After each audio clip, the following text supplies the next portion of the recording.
A dark bedroom, timestamp on screen, 6:27 a.m. You are awake, not even 7 yet. And here it is again. Anxiety, a racing heart. The hand reaches the phone, screen lights up. White light stings the eyes. Fingers swipe, almost on autopilot. WeChat, emails, social feeds. And at this moment, do you ever wonder, could your daytime fatigue, irritability, scattered focus, and your shallow, restless sleep at night all be traced back to this tiny habit? Yeah, you get the idea. Every single time you wake up in the morning and immediately start scrolling is actually cortisol and dopamine kind of eating away at you. Puts down the phone, walks to the window, pulls open the curtains, sunlight flood in. The first 10 minutes after waking, you either drain your brain or, take them back for yourself.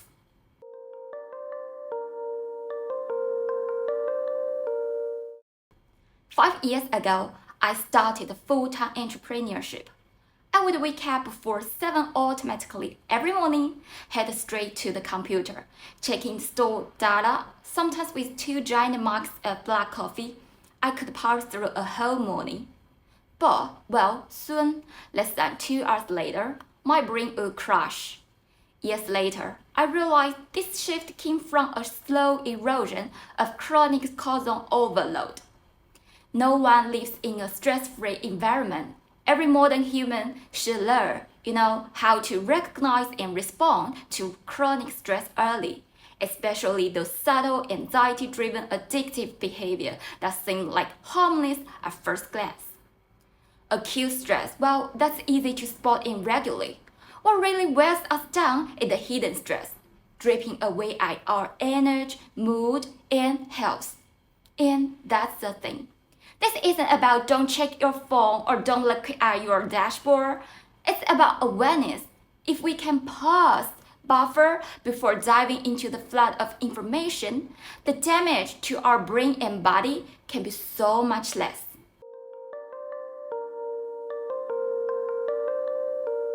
Here is where it gets interesting, at the core of hidden stress is anxiety-driven addictive behavior. From neuroscience and psychology, it's like a negative collaboration between the brain and hormones. Cortisol, the body's key stress hormone, secreted by the adrenal glands.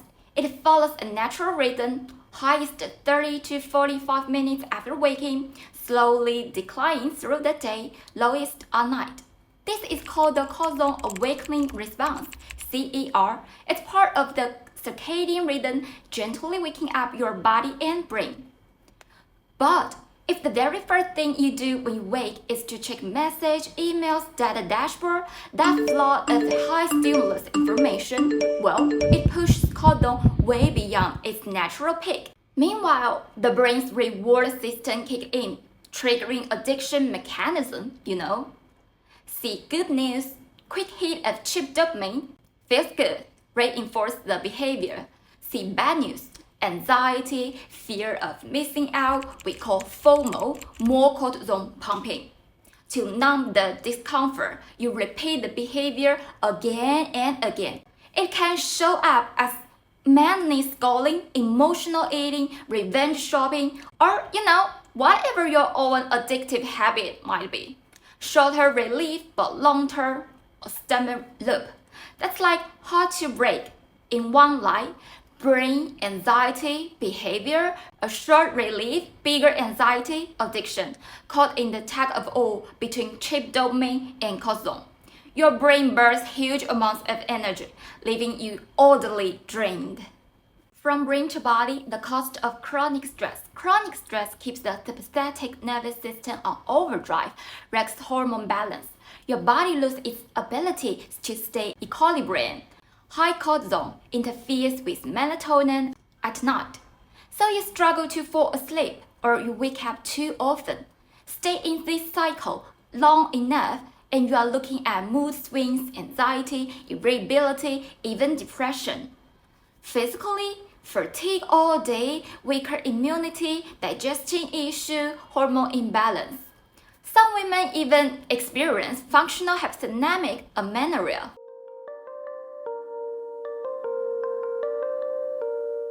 So, you might be asking the same question as I did. What's the frontline indicator for preventing chronic stress? Exactly, it's maintaining cortisol natural rhythm. The key is to avoid frequent unnatural spikes that disrupt its balance and keep it chronically high.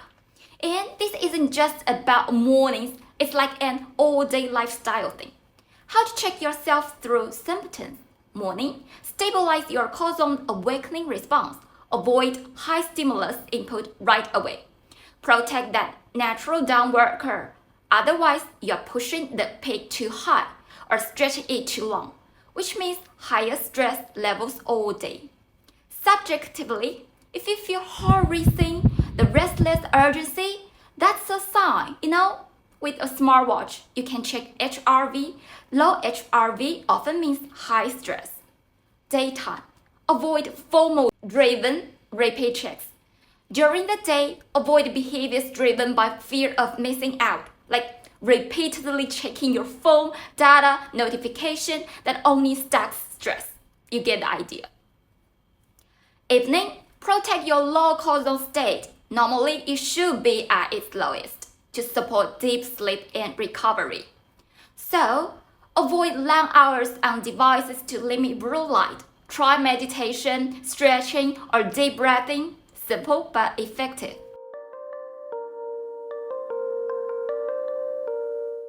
At 25, I never thought about chronic stress. Every morning I wake early, run to check my store dashboard, feel normal, habitual. Years later, I realized that small act quietly reshaping my whole hormone balance.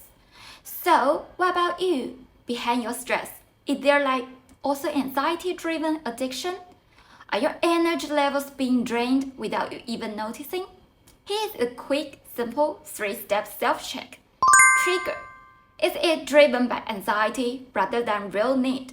For me, waking up, immediately checking dashboard wasn't just curiosity, but fear of loss, fear of losing control. Pattern. Has it become a habitual dependency? Daily repetition, a fixed loop. Dopamine gives short relief, then quickly flips to anxiety and fatigue. Impact. That it soothes shorter but worsens longer. For me, early waking, shallow sleep, irregular periods, neck pain. Emotionally, irritability, more anxiety. Productivity, scattered, exhausted.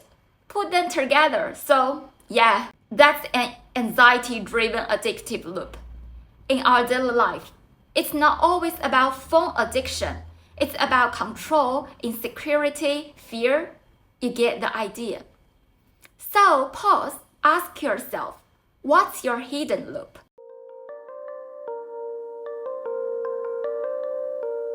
Here are 4 tools you can start using. Raising awareness. Start with a 1-week log. Record each suspicious behavior. Write down trigger, pattern, outcome. That's how you separate want to do, like anxiety, from need to do, real demand.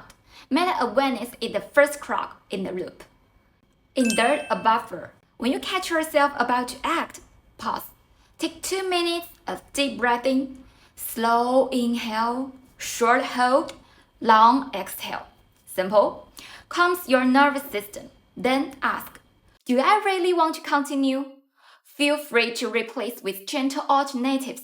Instead of high stimulus behaviors, choose calming, positive ones like stretching, journaling, or stepping outside. Address the root anxiety. Meditation, proven to lower cortisol. Somatic practice like somatic yoga or somatic dance. Aerobic exercise, balancing stress hormones. Boosting dopamine and serotonin the natural way. Honestly, the point is try what excites you. Alpha dance, contemporary dance, gaga dance, whatever TikTok trend inspires you. Movement brings endorphins. That's your true reward system. Don't box yourself in. And hey, if you have a favorite creator, drop it in the comments. Lean on environment and support. Set structured boundaries, limit exposure to triggers. If the addiction feels heavy, get support from friends, a partner, or professionals. CBT, ACT, IFS, all proven powerful tools. My routine, here's what I personally do. Time for some wisdom. It's never the method, just the one that fits. For me, the key is a slow start in the morning. Wake up, but don't dive straight into work. I stay in bed a few minutes, deep breathing, then sunlight, barefoot on the ground. Drink water, sometimes 15 minutes of yoga, pranayama, or 20 minutes meditation. I let my body settle first, then phone and task. Daytime. If FOMO hits, I pause, deep breath, stretch for 5 minutes. If emotions spiral, I find safe space and write everything down. This small practice reset me. I feel calmer, lower irritability, even ease the body tension from long sitting. The human body is a highly integrated system. Cortisol reason isn't just about chronic stress. It's tied to food, movement, environment. Key is find what works for you. No need to add more pressure. Just small steps at your own pace. If it helps, it's enough. Next time, try it out. Notice your trigger, reboot gently. I've put together a suspicious behavior tracking sheet, a list of movement and nutrition tips, energy fluctuation trigger log. Download if you are interested. And hey, share your stories in the comments. It might inspire someone else. Because at the end of the day, it's not about avoiding stress entirely. It's about reclaiming balance. One small choice at a time. You get the idea. So, yeah, that's an exact... First blood! Yeah, that's an exact... Double kill! That's an anxiety-driven Victory! addictive loop.